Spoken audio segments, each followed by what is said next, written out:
এই দোকানের পান ঠাকুরগাঁ থেকে গেছে দুবাইতে। দেশের বেশ কিছু মন্ত্রণালয়ের সচিবরা, মন্ত্রীরা এই দোকানের পান পছন্দ করেন। এতক্ষণে নিশ্চয়ই বুঝে গেছেন কার কথা বলছি। হ্যাঁ, আমি এতক্ষণ ধরে সোনিয়া পান স্টোর সাদেকুল ভাইয়ের দোকানের তৈরি পানের কথাই বলছিলাম। আমার এখান থেকে পান দুবাই পর্যন্ত গেছে, আমার এখান থেকে পান দুবাই পর্যন্ত গেছে, ইন্ডিয়া গেছে। এমনি তো আপনার ওই ঢাকা, চিটাগাং, বরিশাল, খুলনা, সিলেট এগুলাতে তো গেছেই পান। আমার এখান থেকে পান মন্ত্রণালয় পর্যন্ত গেছে। মানে এখান থেকে পান এখানকার পান আমার মন্ত্রণালয় গেছে। এই যে আপনার করোনার পর যে সরকার অনুদান দিল না এনজিও গুলাতে, যেমন আপনার এসডিও জামান সাহেবের একটা ইয়ে আছে না, ওরা এইখানে আসে পান গেছে। বাবার হাত ধরে পান ব্যবসায় এসেছেন পান দোকানি সাদেকুল ইসলাম। শুরুতে বিভিন্ন বাজারে গিয়ে পান বিক্রি করলেও 2010 সালে তিনি লক্ষ্মীপুর এলাকার ডেবাডাঙ্গি বাজারে পানের ঘুঁটি শুরু করেন। আমার পান দোকান, আমার জন্ম থেকে আমার পান দোকান শুরু। আমার বাপ করতো পানের দোকান, তারপর 10-15 বছর বাদ ছিল, পরে আমি শুরু করলাম। বাবার পানের দোকানটা কিরকম ছিল? তখন বাজারে বাজারে নিয়ে বেড়াইতাম পানের দোকান,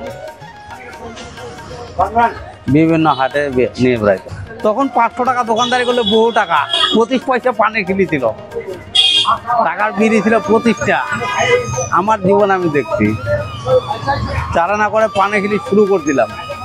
চারানা থেকে 50 পয়সা 1 টাকা, 1 টাকাতে 2 টাকা, 2 টাকাতে 3 টাকা, পরে হলো 5 টাকা, 5 টাকার পর এখন 10 টাকা পান আমার দোকানে।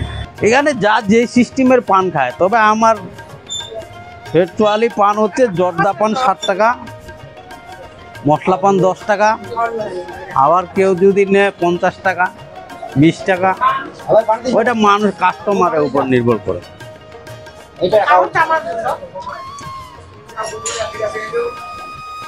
সাদেকুল ভাইয়ের দোকানে প্রতিদিন ফ্রিতে পান খান প্রায় 200 মানুষ। প্রতিদিন 2500 পানের খিলি বিক্রি হয় তার দোকানে। এসব পান তৈরির জন্য 10 থেকে 20 জন কারিগর কাজ করে, তবে সকলেই স্বেচ্ছাশ্রমী। অনেক মানুষ এখানে পান ফ্রি খায়, পার ডেলে 200 পান ফ্রি খায়। 200 পান আপনার ফ্রি যায়? হ্যাঁ, কমপক্ষে 200। কেমন খাবেন আপনার?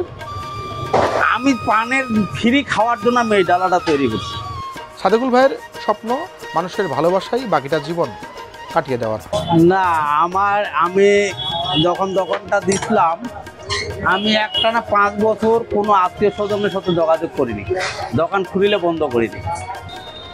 না ভাই, আমার অত স্বপ্ন নয়। আমি যদি এখন স্বপ্ন করি তা আমি প্রধানমন্ত্রী হব, ওইটাকে আমার সম্ভব। কিন্তু আমার চলাফেরার জন্য আমি চলাফেরার জন্য আল্লাহ এইভাবেই চালাইলে আমি খুশি।